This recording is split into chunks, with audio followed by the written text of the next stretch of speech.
जनता में वो बहुत ज्यादा ही लोकप्रिय है। ऐसे माल को वो चाहता है। एक व्यापारी माल को मंगवाने के लिए दूसरे व्यापारी को जो पत्र लिखता है उसे ही आदेश पत्र कहा जाता है। व्यापार के संबंध में शिकायत है दूसरे व्यापारी से, तो वो पत्र बहुत संयम से लिखना चाहिए। उस पत्र को पढ़ते ही वो माल खरीदने के लिए उत्सुक हो जाए, ऐसी भाषा का भी प्रयोग करना चाहिए।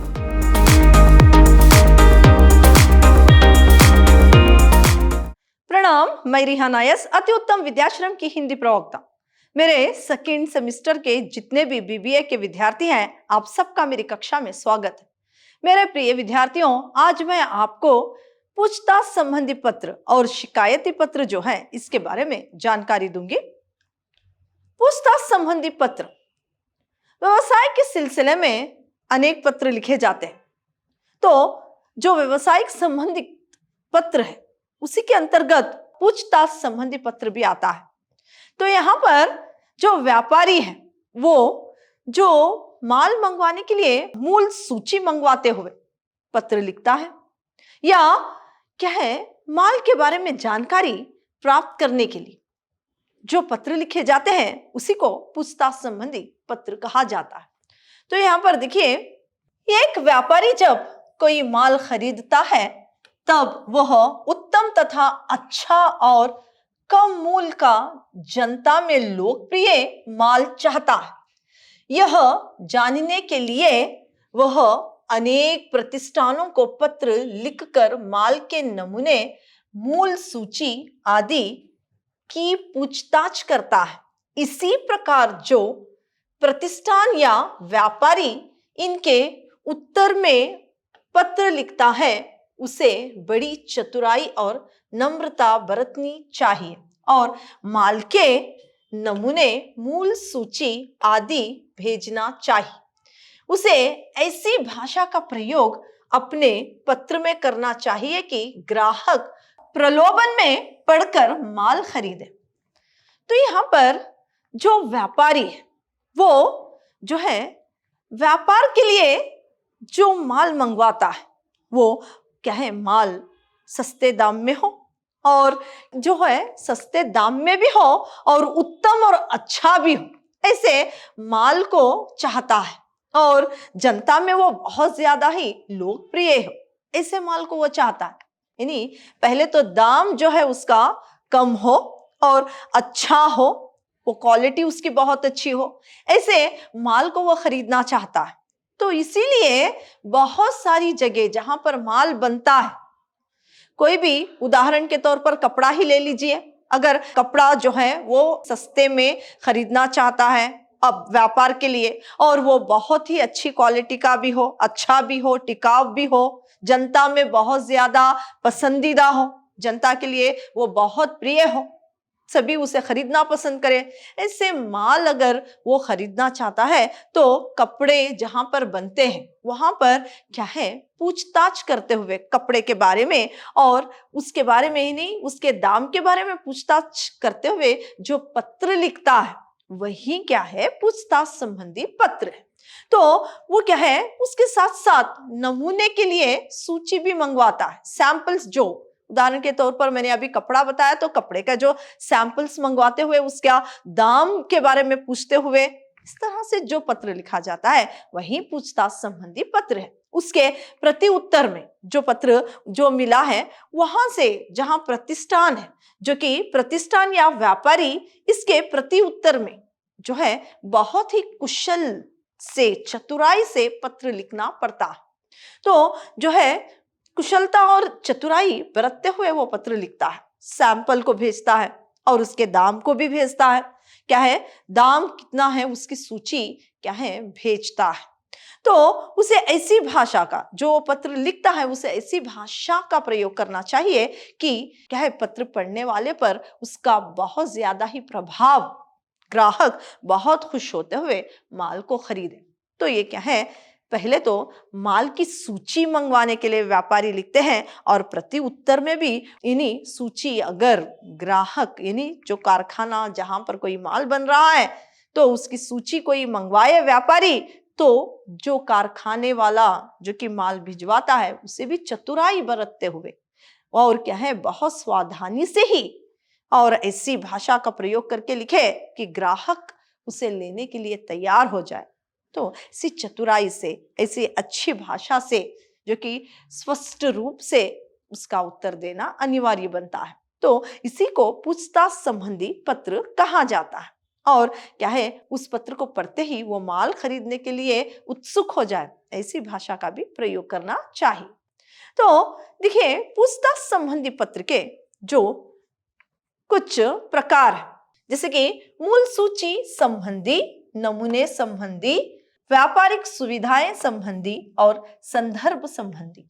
तो यहाँ पर देखिए मूल सूची संबंधी, पहले तो मूल सूची क्या है, उस क्या है माल का जो दाम है उसके बारे में, वो मूल सूची कितनी वैरायटीज बनती है कारखाने में और कौन कौन सा माल है, उसका दाम क्या है, ये सारी बातें जानते हुए जो कि एक पत्र लिखा जाता है मूल सूची संबंधी। फिर क्या है सैंपल्स मंगवाए जाते हैं कि उसकी क्वालिटी चेक करने के लिए, उसके संबंधित पत्र।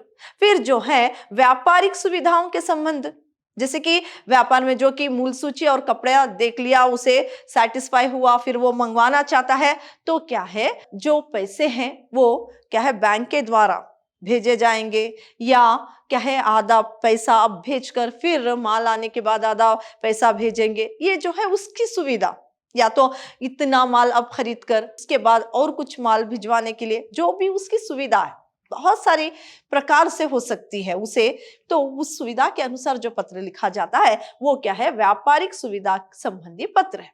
फिर जो है संदर्भ संबंधी पत्र, हो सकता है कि कोई भी संदर्भ है उसके अंतर्गत ये सब कुछ आता है, जैसे कि व्यापारी सुविधाएं, मूल सूची मंगवाने के लिए, या तो नमूने संबंधी पत्र। ये सब क्या है संदर्भ के अनुसार जो पत्र लिखा जाता है वो है संबंध संबंधी पत्र। देखिए पूछताछ संबंधी पत्र लिखने का जो प्रारूप है वो इस प्रकार है।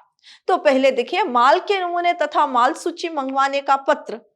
पहले तो यहाँ पर जो है जो प्रतिष्ठान है उसका नाम या व्यापारी जो है वहां का नाम लिखा जाता है, कपड़े के व्यापारी मध्य में। फिर जो है यहाँ पर पत्र संख्या लगाना अनिवार्य है। फिर जो है यहाँ पर जो पत्र लिख रहा है उसका पता और दिनांक। फिर जो है जिसे पत्र लिखा जा रहा है उसका पता, कहां पर पत्र भेजा जा रहा है। जिसके उदाहरण पर यहाँ पर है व्यवस्थापक अशोक मिल्स लिमिटेड मैसूर, जो कि जिसे पत्र लिखा जा रहा है सेवा में, टू एड्रेस। इसके बाद जो है अभिवादन करते हुए किस विषय पर पत्र लिखा जा रहा है उसे बॉडी ऑफ द लेटर में लिखना चाहिए। फिर क्या है धन्यवाद, थैंकिंग यू लिखते हुए फिर क्या है भवदिया, और जो पत्र लिख रहा है उसके हस्ताक्षर, उसका पद, यानी या तो हस्ताक्षर लिखे, अगर कोई पद पर है तो उसे वहां पर लिखना अनिवार्य है। इस तरह से जो है माल मंगवाने संबंधी पत्र का एक प्रारूप है। यहाँ पर देखिए पत्र का उत्तर, जो पत्र अभी यानी पूछताछ करते हुए जो पत्र लिखा गया था उसके उत्तर में पहले तो यहाँ पर अशोक मिल्स लिमिटेड जो पत्र लिख रहा है, यानी जो भी प्रतिष्ठान है उसका वहां पर नाम, फिर क्या है यहाँ पर दिनांक, फिर सेवा में जिसे पत्र लिखा जा रहा है, फिर अभिवादन करते हुए जिस विषय में लिखा जा रहा है उसे लिखते हुए थैंकिंग यू। फिर क्या है यहाँ पर जो है क्या है कौन सी यहाँ पर कारखाना है या कोई व्यापारी है उसका हस्ताक्षर, अगर वो प्रतिष्ठान है तो उसका मोहर लगाते हुए पत्र को लिखना अनिवार्य बन जाता है। फिर यहाँ पर संलग्न करते हुए, जैसे कि कोई व्यापारी यहाँ पर नमूने के तौर पर कुछ क्या है कपड़े को यानी कुछ नमूने के लिए कुछ क्या है वहां पर वस्तुएं मांगता है, तो कौन सी वस्तु मांगी थी उसका नमूना जो है नीचे संलग्न करते हुए, कपड़े के नमूने यहाँ पर उदाहरण के तौर पर है तथा मूल सूची ये दोनों मंगवाया है तो ये दोनों वहां पर संलग्न करके भेजना जाता है। इस तरह से पत्र का जो उत्तर देता है, यानी यहाँ पर कोई व्यापारी अगर पूछताछ करते हुए पत्र लिख रहा है तो उसके प्रति उत्तर में उत्तर जो पत्र लिखा जाता है वो उसका एक प्रारूप है। अभी आदेश संबंधी पत्र, यहाँ पर देखिए आदेश संबंधी पत्र, एक व्यापारी माल को मंगवाने के लिए दूसरे व्यापारी या दूसरी संस्था प्रतिष्ठान को जो पत्र लिखता है उसे आदेश पत्र कहते हैं। अभी मूल सूची मंगवाई, नमूना मंगवाया, ये सब देखकर सेटिस्फाई उसने कर लिया, फिर उसे व्यापार के लिए जो माल चाहिए उसका ऑर्डर देते हुए, आदेश देते हुए जो पत्र लिखता है उसी को जो है आदेश पत्र कहा जाता है। जैसे कि एक व्यापारी माल को मंगवाने के लिए दूसरे व्यापारी को जो पत्र लिखता है उसे ही आदेश पत्र कहा जाता है। देखिए यहाँ पर माल मंगवाने का आदेश पत्र, तो ये कुछ किताबें जो किताब मंगवाने के लिए एक उदाहरण के तौर पर यहाँ पर मैंने डाल रखा है। सरस्वती भंडार जो माल मंगवाने के लिए क्या है लिखा जा रहा है, यानी किताबें क्या है व्यापार के लिए मंगवाने के लिए लिखा जा रहा है। तो यहाँ पर देखिए पत्र संख्या लिखना अनिवार्य है, और यहाँ पर पता और दिनांक जो पत्र लिख रहा है, फिर जिसे पत्र लिखा जा रहा है उसका पता, फिर किस विषय पे लिखा जा रहा है, और कितनी, यहाँ पर उदाहरण के तौर पर कितना ऑर्डर, कौन कौन सी कॉपियां चाहिए। यहाँ पर किताबों की मैंने उदाहरण के तौर पर डाल रखा है, तो कौन कौन सी किताबें और कितनी चाहिए, कितनी प्रतियां चाहिए, उसके बारे में यहाँ पर क्या है पूरी तरीके से लिखते हुए, फिर क्या है धन्यवाद लिखकर, फिर यहाँ पर जो है अंत में आपका विश्वासी लिखते हुए क्या है वहां पर हस्ताक्षर, जो पत्र लिख रहा है उसका हस्ताक्षर, अगर कोई पद पर है तो उसका पद यहाँ पर लिखना अनिवार्य बन जाता है। इस तरह से आदेश पत्र का एक प्रारूप है, इस तरह से लिखा जाता है। तो आगे है शिकायती पत्र। तो यहाँ पर देखिए शिकायती पत्र में बहुत सारी व्यापारियों को शिकायत हो सकती है, जैसे कि डैमेज माल आ गया, या जितना माल मंगवाया था वो उतना माल नहीं आया, उसमें से कम आ गया, या वो जितनी कॉपियां, यानी जो कॉपियां भेजी गई है, उदाहरण के तौर पर जो भी वस्तुएं भेजी गई है वो बहुत कम है, या डैमेज हो गई, या और कोई शिकायत हो सकती है। तो उसके लिए जो पत्र लिखा जाता है शिकायत करते हुए वही शिकायती पत्र है। तो यहाँ पर देखिए व्यापार के सिलसिले में कई ऐसे प्रसंग आते हैं जब व्यापारी को शिकायती पत्र लिखने की आवश्यकता पड़ती है। कुछ ऐसे प्रसंग आते हैं कि व्यापारी को शिकायत करते हुए पत्र लिखने पड़ते हैं, उसी को शिकायती पत्र कहते हैं। देखिए ऐसे पत्र में किसी निश्चित त्रुटि का पूरा विवरण देना चाहिए, जो भी विषय पर शिकायत है उसके बारे में पूरा विवरण, पूरी तरीके से जानकारी देना चाहिए। क्रोधित अवस्था में पत्र नहीं लिखना चाहिए, क्योंकि ऐसी स्थिति में अशिष्ट भाषा का प्रयोग होने की संभावना है, जिससे व्यापारी या प्रतिष्ठान को भविष्य में व्यापार को धक्का लगने की संभावना होती है। व्यापारी को अत्यंत धैर्य, संयम, शांति और गंभीरता से पत्र लिखना चाहिए। इसी प्रकार शिकायती पत्र का उत्तर देने को शिकायत पर शांतिपूर्वक विचार करके व्यापार संबंध बनाए रखने के लिए यथासंभव ग्राहक को संतोष दिलाने विवेक से पत्र लिखना चाहिए। तो यहाँ पर जो है अगर किसी बात पर व्यापार के संबंध में शिकायत है दूसरे व्यापारी से, तो वो पत्र बहुत संयम से लिखना चाहिए, और क्या है अशिष्ट भाषा, जो कि बहुत ही क्या है रूट से, और जो है अशिष्ट भाषा जो है उसका प्रयोग पत्र में नहीं लिखना चाहिए, और क्या है बहुत ही धैर्य से, संयम को बरतते हुए और क्या है इसको लिखना चाहिए। अगर अशिष्ट भाषा का प्रयोग कर दिया गया तो भविष्य में जो है व्यापार में इसका असर पड़ेगा और इससे हानि भी हो सकती है। व्यापार का जो दोनों में व्यापार बना हुआ था वो टूट भी सकता है। इसीलिए बहुत ही संयम को बरतते हुए, धैर्य से, साहस से ही, क्या है चतुराई से ही, संयम से ही पत्र लिखना चाहिए। और जिसने शिकायत की है उसका उत्तर देते हुए भी जो दूसरा व्यापारी है जब पत्र लिखता है, शिकायत जब उसे होती है, यानी शिकायत कोई करता है, तो उसके उत्तर में जो पत्र लिखा जाता है वो भी संयम के साथ ही लिखना चाहिए और उसे भी अशिष्ट भाषा का प्रयोग नहीं करना चाहिए। और जो है उसका उत्तर बहुत ही शांतिपूर्वक और क्या है, बहुत ही चतुराई के साथ, सावधानी के साथ लिखना चाहिए ताकि ग्राहक संतुष्ट हो जाए और दोनों का जो व्यापार संबंध है वो कहे सीधे और सही तरीके से ही आगे बढ़े। इसीलिए जो है पत्र लिखते समय जब कोई बात की भी शिकायत हो, अगर क्रोधित है तो भी संयम से, बहुत ही सावधानी से, और कहे भाषा जो है बहुत ज्यादा ही सम्मान से लिखना अनिवार्य बनता है। और यहाँ पर जो है शिकायती पत्र, किसी बात पर भी व्यापारी को शिकायत हो सकती है, जो पत्र लिखा जाता है उसी को शिकायती पत्र कहा जाता है। तो यहाँ पर देखिए, शिकायती पत्र दो प्रकार के हो सकते हैं। एक व्यापारी द्वारा दूसरे व्यापारी या प्रतिष्ठान को लिखे जाने वाला पत्र। एक व्यापारी द्वारा दूसरे व्यापारी को माल भेजने में विलंब, गलत माल भेजे जाने पर या खराब पैकिंग आदि के लिए। तो यहाँ पर शिकायती पत्र जो है वो दो प्रकार के हो सकते हैं।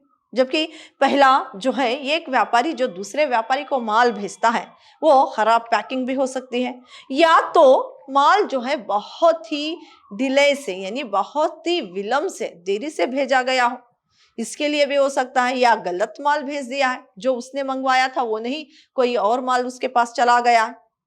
तो इस संबंध में जो पत्र लिखा जाता है, तो दूसरा प्रकार है, एक व्यापारी या प्रतिष्ठान द्वारा रेल विभाग, लॉरी कंपनी या डाक विभाग के अधिकारी के नाम लिखे जाने वाले पत्र।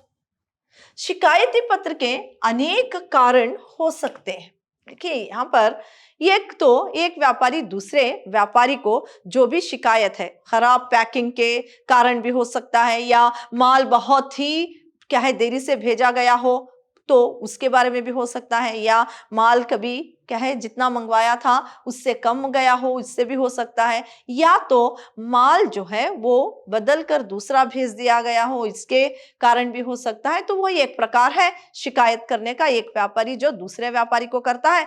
तो दूसरा प्रकार है कि यहाँ पर जब कोई रेलवे विभाग में क्या है, यहाँ पर शिकायत करते हुए लिखा जा सकता है, लॉरी कंपनी वालों के लिए, या डाक यानी पोस्ट ऑफिस में।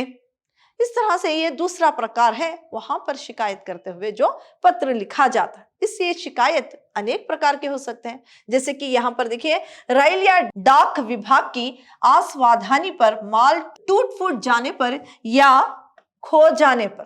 तो क्या है, रेल या डाक विभाग की असावधानी बरतने से, यानी रेल जो भी पार्सल रेल यानी भेजा गया था रेल के द्वारा या डाक के द्वारा, उसमें असावधानी बरतने की वजह से माल जो है टूट फूट गया है, उसे हानि पहुंच गई है, या क्या है माल खो गया है। ये जो शिकायत की जाती है वो दूसरे प्रकार में आता है। शिकायती पत्र लिखने का प्रारूप इस प्रकार है। यहां पर देखिए, उदाहरण के तौर पर डाक अधिकारी के नाम शिकायती पत्र। पहले तो यहां पर जो है प्रेषक यानी जो पत्र लिख रहा है उसका पता, फिर जो है सेवा में जिसे पत्र लिखा जा रहा, जिसके उदाहरण के तौर पर यहां पर पोस्ट मास्टर यानी जनरल, प्रधान डाकघर बेंगलुरु के नाम लिखा गया। तो जिसे कहां पर किस विभाग में यह पत्र लिखा जा रहा है तो उसका पता, फिर क्या है अभिवादन करते हुए किस विषय में, यानी जो शिकायत है उस विषय में जो क्या है बॉडी ऑफ द लेटर में वो विषय यहाँ पर लिखते हुए धन्यवाद करते हुए, फिर भवदिया लिखना, क्या है यहाँ पर भवदिया लिखते हुए जो पत्र लिख रहा है उसका हस्ताक्षर वहां पर लिखना अनिवार्य है। इस तरह से शिकायती पत्र का एक प्रारूप है जो कि शिकायती पत्र इस प्रकार से लिखा जाता है। तो आज मैंने आपको पूछताछ संबंधी पत्र और आदेश पत्र, शिकायती संबंधी पत्र के बारे में जानकारी दी है। धन्यवाद।